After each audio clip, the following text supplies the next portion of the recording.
Blackwood Pharmaceuticals is conducting an experimental drug trial, and they are offering a large sum of money to recruit participants. Claire volunteers as she desperately needs money and takes the elevator down to the basement of the Blackwood Pharma Restricted Clinic. A staff member takes her to her assigned room, where she meets her roommates Allison and Vanessa. Allison cannot stop talking, and this annoys Claire. Just then, all the participants are called to the exam room where they find they have no Wi-Fi or reception. Dr. Burke, the trial supervisor, enters the room and informs the participants that the trial will last for the next 5 days, during which they will be confined to this floor. The dosage starts at 25 milligrams and increases to 85 milligrams, with close monitoring. This is a double-blind study, meaning neither the participants nor the researchers know who is receiving the real treatment and who is receiving a placebo, helping to ensure unbiased results. Then nurses start dispensing the first dosage to each participant. Afterward, Claire is monitored by the nurse for any potential side effects, and she feels completely normal. However, as she lies in bed chatting with Allison, she suddenly feels nauseous and quickly rushes to the restroom.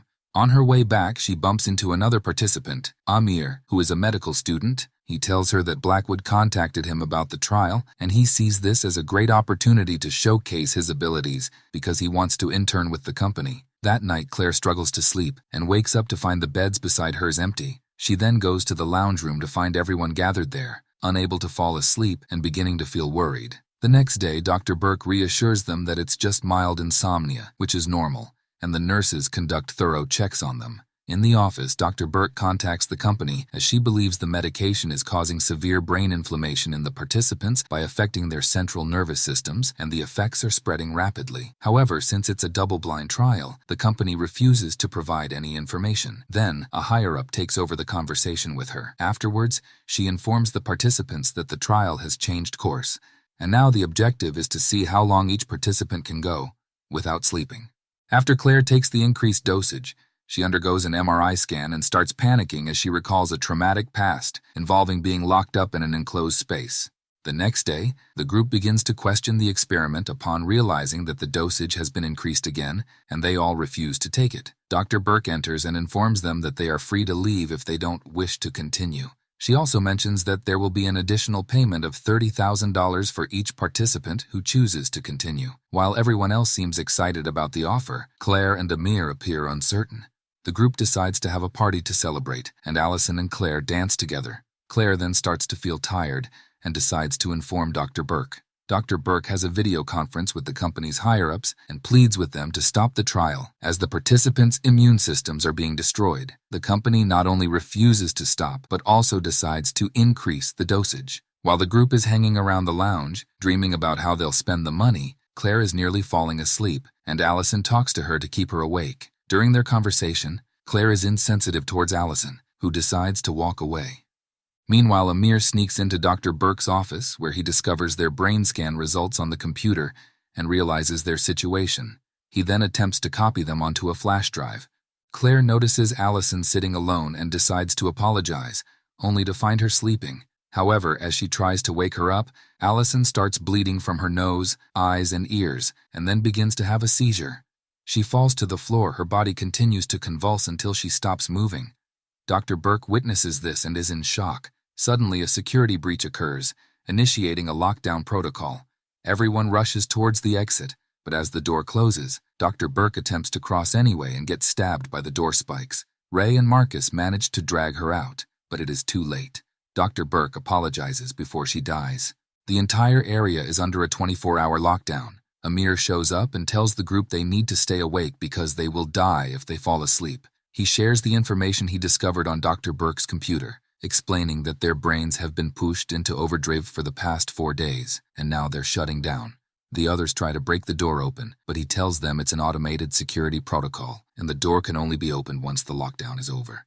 Amir gives each of them 5 smelling salts and instructs them to use them only in an emergency, but Ray uses one immediately. Ray then discovers some stimulants, but Amir advises them not to take any or drink coffee as it will worsen their conditions. He is certain that this is treatable, so now they must fight the urge to sleep for the next 24 hours and wait for help. Later in the lounge, Paul records a video documenting that they haven't slept for 100 hours, and everyone tries their best to stay awake. Amir tests Claire's brainwaves to see if there's any improvement, but he finds the results terrifying. He quickly shuts down his laptop without saying anything to her. As Claire walks down the hallway, she feels dizzy and begins to hear her mother's voice. She decides to record a message to her mother, who is in hospice care at the hospital due to her liver condition, but deletes it afterward. With 16 hours to go, Ray is in bad shape. He slaps his face to stay awake and asks the others for spare smelling salts as he has run out, but no one is willing to give him any. While Amir is conducting some tests, suddenly Dr. Burke's dead body sits up, but when he turns to look, she is still very much dead. He tells himself it's just a hallucination. Meanwhile, Claire stares at the painted wall and starts hearing her mother's voice again. She feels surrounded by darkness, and just as she's about to drift off to sleep, Marcus snaps her out of it. She then goes to Dr. Burke's office and discovers her file, which documents her complex background. It turns out that Blackwood intentionally selected her as a participant for extreme drug trials because they believed that no one would care if she died. Later, Claire finds Vanessa using fire to stay awake and learns that she has also had a difficult life. In the restroom, Marcus hears his own whistle from a few seconds ago. He then turns on the tap, but notices there's no sound of running water. He turns it off, and the sound arrives a few seconds later. Finding it weird, he taps on the mirror and notices the sound is delayed again. As he enters the hallway, he hears the whistling and follows it to find the door opening. He goes through the door and enters complete darkness. By the time the others find Marcus, he is already dead, as the hallucination caused him to fall asleep. Claire starts to lose herself, but she burns her hand to stay awake. After bandaging her hand, she goes to the lounge room and suggests to the group that they need to break down the walls and try to escape. However, Amir says it's impossible, but the group decides to try anyway. They take turns hitting the walls with an axe. There is a moment of hope when they think they've found a way out, but it's blocked with steel on the other side. Claire decides to talk to Amir to find out if there are any other options. While she is away, Ray starts to suspect why Amir knows so much about this building and convinces the others that he must be working for Blackwood.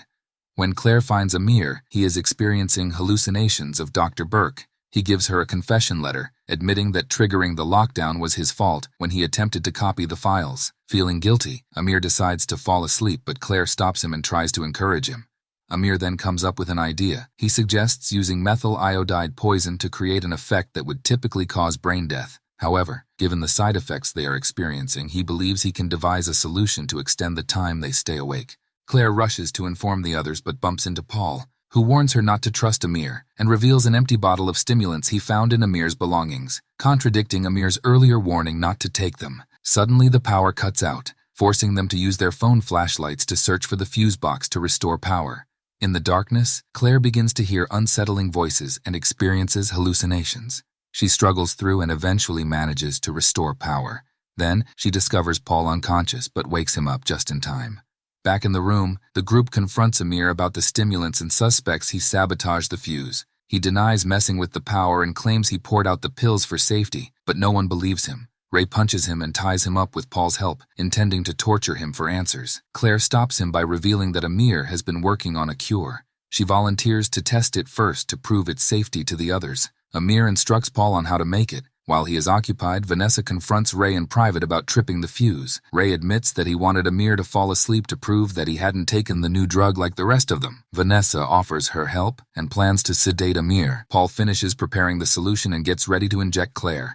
While everyone is distracted, Vanessa takes the opportunity to approach Amir. Suddenly, she collapses to the floor. Experiencing an out-of-body moment, Vanessa sees the others rush to her body. She then finds herself surrounded by smoke and sees a devil appear. She screams as her real body starts bleeding and having a seizure.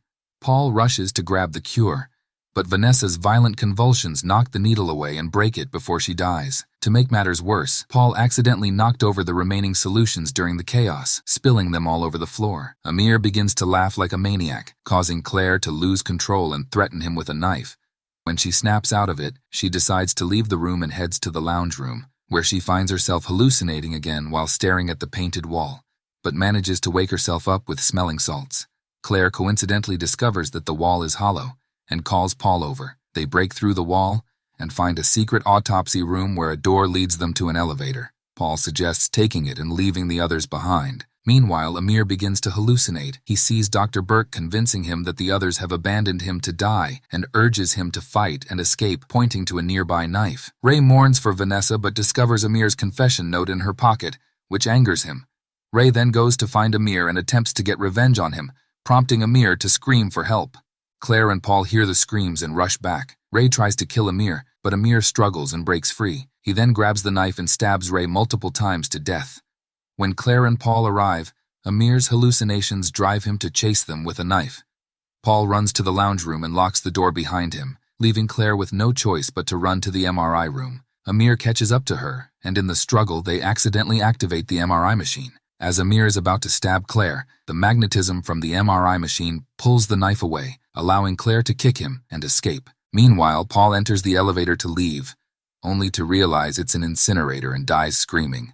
Claire hides in a room as Amir retrieves his knife and searches for her, but both are too weak. Amir collapses, and just as they are about to pass out, the lockdown ends and the door opens. Amir struggles to get up and walks to the door, only to find 3 facility staff armed with guns.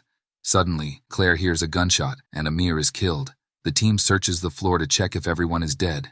When Claire tries to escape, she finds the bodies in bags and decides to cover herself in Amir's blood and hide in a body bag, pretending to be dead.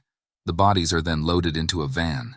After a while, Claire emerges from the bag, startling the driver and causing a car crash. She escapes from the vehicle but collapses after only a few steps. 4 months later, Claire remains in a coma. The news reports that Blackwood Pharmaceuticals has been cleared of any wrongdoing in the research facility incident, with the blame placed on Dr. Burke for conducting rogue experiments, while Blackwood remained unaware of his actions. Just then, Claire opens her eyes. Don't forget to like, share, and subscribe. Thanks for watching. Be sure to check out our channel for more videos.